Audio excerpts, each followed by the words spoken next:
నాకు emergency meetings ఉన్నా మళ్ళా ఈ జాబ్ మేళా గురించి మేము కలవాలి, కలెక్టర్ గారికి అధికారులకు చెప్పాలి. దాంతో పాటు మా నాక్ డీజీ గారు కూడా రమ్మని చెప్పినాం.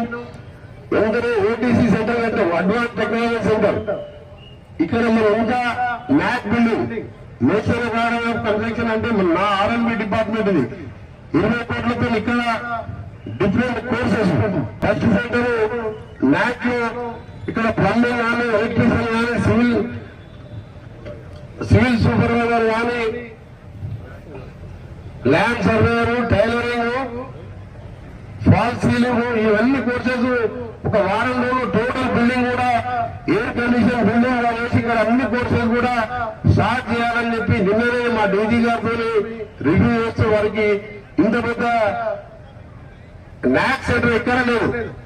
నా డిపార్ట్మెంట్ మన సొంతం కాన్స్టిట్యున్సీ కాబట్టి ఇది పెట్టుకున్నాం.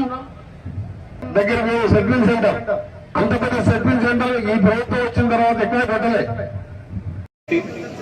జాబ్ మేళా అనేది గవర్నమెంట్ ప్లస్ అడ్మినిస్ట్రేషన్ అందరికీ కూడా యూత్ అందరికీ కూడా ఏదో రకంగా మనము జాబ్ ఇప్పియాలి అని చెప్పేసి అన్ని కంపెనీస్ తీసుకొని వాళ్ళతో మాట్లాడి వాళ్ళు ఇది ఆర్గనైజ్ చేయడం జరుగుతుంది.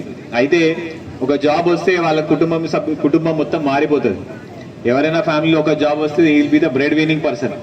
సో ఈ జాబ్ అనేది మనకి హైదరాబాద్ లో ఉన్నదా లేకపోతే ఎక్కడైనా దూరం కండి ఎవరు కూడా అందరు కూడా ఫస్ట్ మీకు జాబ్ వచ్చిన తర్వాత ఎమ్మటే వెళ్ళి చేరిన తర్వాత then you think of something else.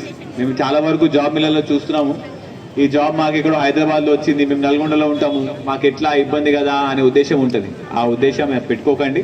మీరు ఫస్ట్ హైదరాబాద్కి వెళ్ళి ఒక 1 year 2 years మీరు కష్టపడి ఆ జాబ్ మీకు అర్థమైన తర్వాత మన కెపాసిటీ ప్రకారం మన టాలెంట్ ప్రకారం మనం వేరే దానికైనా వెళ్ళొచ్చు. కానీ దూరం ఉన్నది ఇది నేను చేయలేను అని అట్లాంటివి ఎవరు పెట్టుకోకండి. It is a very very good opportunity.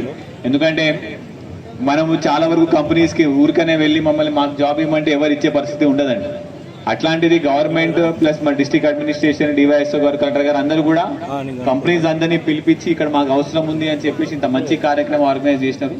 So అందరూ కూడా దీన్ని మంచిగా సద్వినియోగం చేసుకోవాలని చెప్పి కోరుకుంటూ ఇంత మంచి కార్యక్రమానికి ఆర్గనైజ్ చేసిన ఆల్ ఆర్గనైజ్ అందరూ కూడా కంగ్రాచులేషన్స్ చెప్పుకుంటూ ముగిస్తున్నాను. Thank you.